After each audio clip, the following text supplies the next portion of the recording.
నమస్తే, good evening. మరొకసారి వందనాలు మిత్రులారా. పేపరు తెరిస్తే భూమి అంటే భూమిని ఎంతమంది ఎన్ని రకాలుగా తీసుకొని పంట లేకుండా చేస్తారనేది ఇక్కడ ప్రశ్న.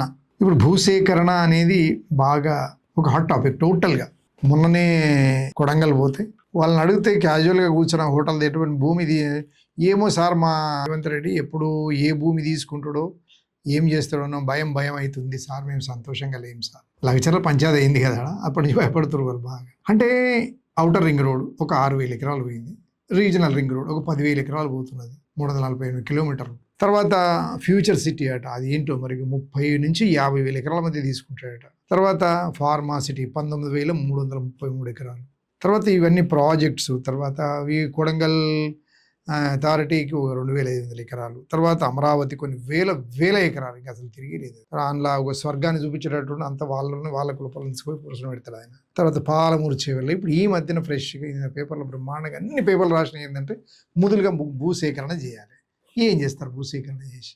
ఎంతమంది భయంలో ఉన్నారు భూసేకరణ అనగానే. మన భూమి పోతుందట అనగానే ఇప్పుడు ఒక మంచి పచ్చటి కాపురంలో మన రాజులు, తర్వాత ఈ ప్రధానులు, ప్రెసిడెంట్ ఆఫ్ ఇండియాలు, ప్రెసిడెంట్ ఆఫ్ యుఎస్లు, ప్రెసిడెంట్ ఆఫ్ వీళ్ళందరూ కూడా ఒక యుద్ధం ప్రకటిస్తారు. ఆ యుద్ధం ప్రకటించినప్పుడు సైనికులకు ఎప్పుడు ఏ రకమైన పిలుపు వస్తుందో అనేది కుటుంబ సభ్యులు ఎంత భయపడతారంటే అది మేము ప్రాక్టికల్గా చూసినాం.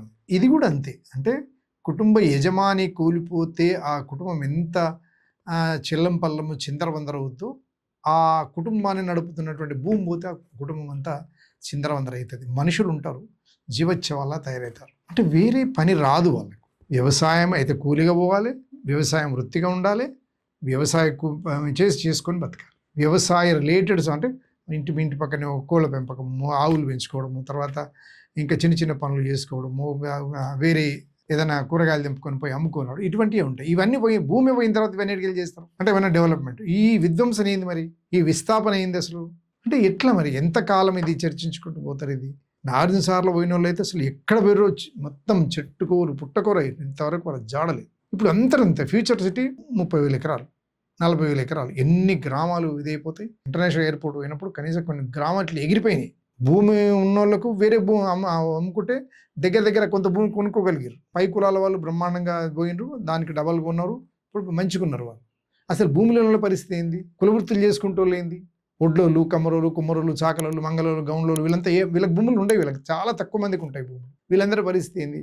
సింపుల్గా అనేస్తున్నారు భూసేకరణ. అరే రబ్బర్ కాదు కదా, అటు ఆయన అయినా ఈయనైనా మీరైనా ఎవరైనా ఆ భూమి అంతే ఉంటుంది, స్థిరం. అది it's nature, earth, attached to the earth. ఉన్న దాంట్లోనే చేయాలి. మరి వీళ్ళందరూ పోతే వీళ్ళకి ఏ రకమైన ఎంప్లాయ్మెంట్ ఇస్తారు సార్ మీరు? ఈ ఆలోచనను మానుకొని తక్కువ స్పేస్లో ఎక్కువ పనులు జరిగేటట్టుగా చూసి భూమి ముబ్బడిగా తీసుకొని మీరు తక్కువ రేటుకి ఇచ్చేసి వాని హింస పెట్టి ఆయన పట్టా భూములకు వెళ్ళగొట్టి, లేకపోతే అసైన్మెంట్ చేసి బతుకుతున్న భూముల నుంచి వెళ్ళగొట్టి మీరు ఏం డెవలప్మెంట్ చేసినా తిరిగి ఆ ఉపాధి మాత్రం ఇవ్వలేరు. ఇప్పుడు పాసమునైనా సరే నాకు అక్కడ ఒక భూమి ఉంది అనే ఆనందంతో బతుకుతాడు. అదొక ఆత్మ గౌరవం. తర్వాత కుటుంబానికి గౌరవం. ఒక 3 ఎకరాల భూమి ఉంటే తమిళనాడులో శివంగి అనే ఒక ఐఏఎస్ ఆఫీసరు ఖాళీ ఆ భూమి చూసుకొని బతికిందంట. ఆమె రిజైన్ చేసింది, ఇప్పుడు ఆమె పని చేస్తుంది, వాలంటరీగా పనిచేస్తున్నది. అటువంటి లెవెల్ లేరు. కాకపోతే అంటే ఎంత హామీని ఇస్తుంది, ఒక భరోసాని ఇస్తుంది భూమి. మరి మీరు ఇట్లా తీసుకుంటే ఎట్లా? మీ పీరియడ్లో మీరు కొంత క్వైరీ చేయండి. కాళేశ్వరం పీరియడ్ కొన్ని వందల వేల ఎకరాలు, లక్షల ఎకరాలు తీసుకున్నారు. వాళ్ళు ఇప్పుడు ఏమైనరు? ఎలగొట్టడం వరకే మీ పరిమితం. మీరు బాధ్యత. తర్వాత వాళ్ళ గురించి ఏం పట్టించుకోవడం లేదు. కాబట్టి ఈ భూసేకరణ విషయంలో అతి తక్కువ భూమి తీసుకొని పనులు ఎక్కువ అంటే వాళ్ళను హింస పెట్టకుండా, ఎంప్లాయ్మెంట్ అనే ఒక అద్భుతమైన అబద్ధపు ప్రచారం చేయకుండా అంటే ఆ విధ్వంసము, ఆ విస్థాపనలో ఉండే ఘోరాతి ఘోరాలు, తర్వాత ఆదివాసులకు ఎదుర్కొంటున్న సమస్యలు, మాది మానవ హక్కుల వేదిక సంస్థ ఉన్నది. దాని ద్వారా ఎన్నో రకాలుగా రిప్రజెంటేషన్, ఎక్కడ ఎవరు ఏమీ వినడం లేదు.